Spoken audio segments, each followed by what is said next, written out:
Hi everyone, today I'm going to be doing a little bit of shrink art. This is a special type of plastic that you can put in the oven and it shrinks and gets really hard and really white. But this is really old. See, this, I've just found this in my attic and it's kind of yellowing, so I don't know if that'll affect it. This one I cleaned with rubbing alcohol on both sides, so that might help.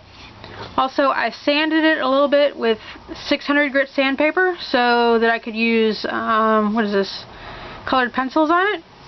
Now, this was a bad idea, I think. I do not recommend using colored pencils, especially yellow, because this one is going to look like poo-poo when it's done. And also this one, and probably most of them, because I do not like the colored pencils. Usually I would use permanent marker to color these, but I can't find all my permanent markers except for the black.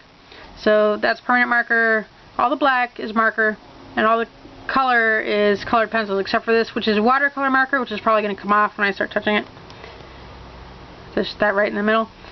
But okay, anyway, so I'm going to cut these out, and if you were smart, you would get a hole puncher and punch a hole at the top of the ones that you want to be charms, or inside them. Like, you would punch a hole right here and then cut around the hole so you have like a ring here, but I don't feel like finding my hole puncher, so I'm not going to do that. Or you could just punch a hole like in the head if it's like a big one like that. Some of these are too big to be charms, but whatever. So, oops. So I'm going to cut those out and I'll be right back. Here's the tools that I've been using. Scissors, cuts the plastic very easily.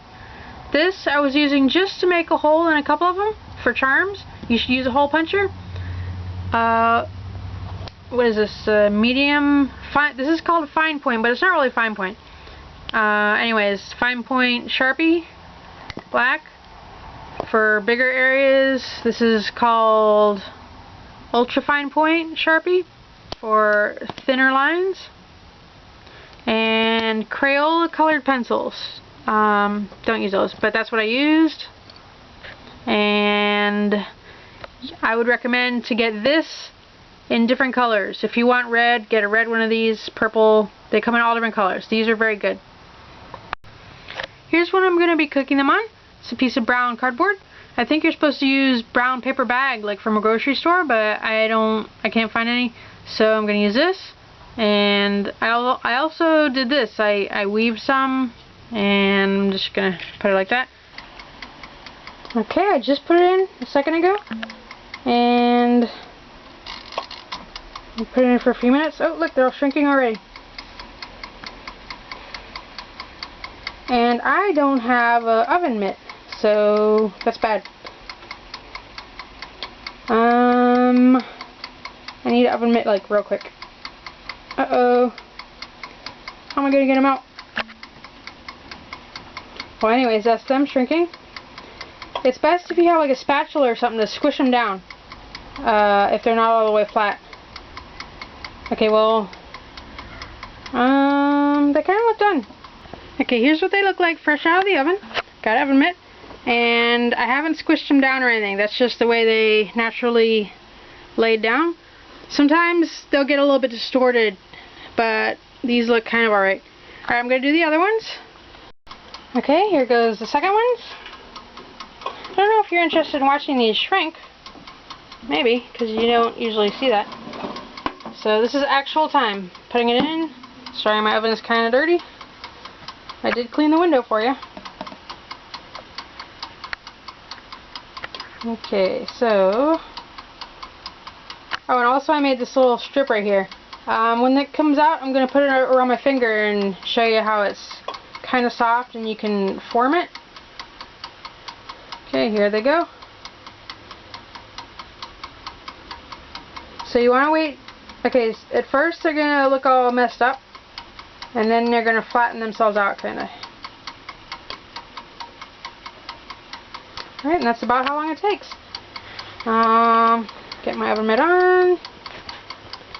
Okay, now, oh, one of them looks kind of messed up. Sometimes they do get messed up. You just have to try again. Alright, so, take this out. Okay, here goes the last ones. I'm putting the ring one in again, because I didn't do it because it hurts. It hurts when you put it on your finger. You should not do that at home. Alright, so there we go.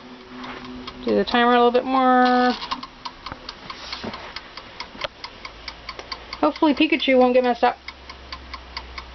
But I think the color is going to look bad anyway, so I guess it doesn't matter. There they go.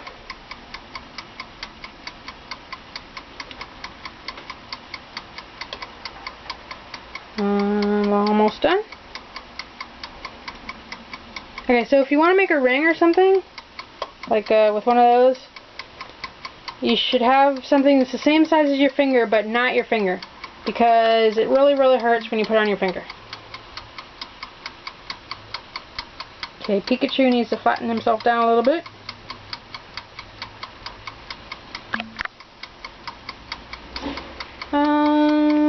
I guess that's about it. Alrighty.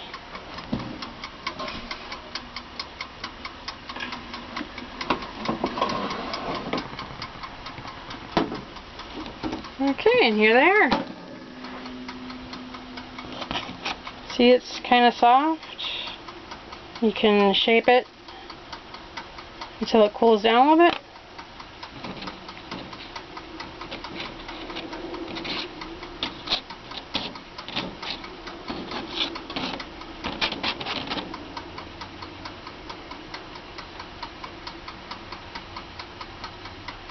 It's very hot though.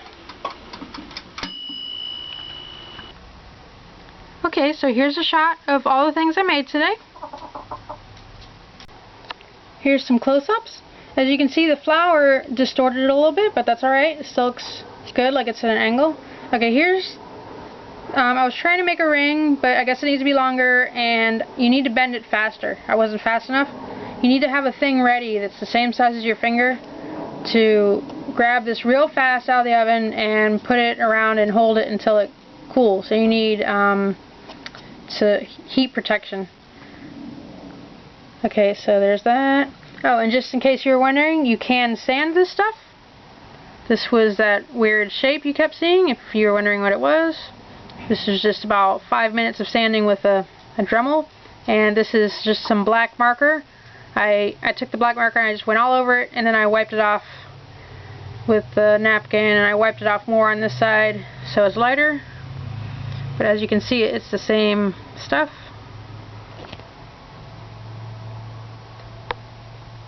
Okay, there's these things. Nose. Alright, so I hope you enjoyed watching me shrink things. And maybe you'll try it too. Alright, thanks for watching. Bye.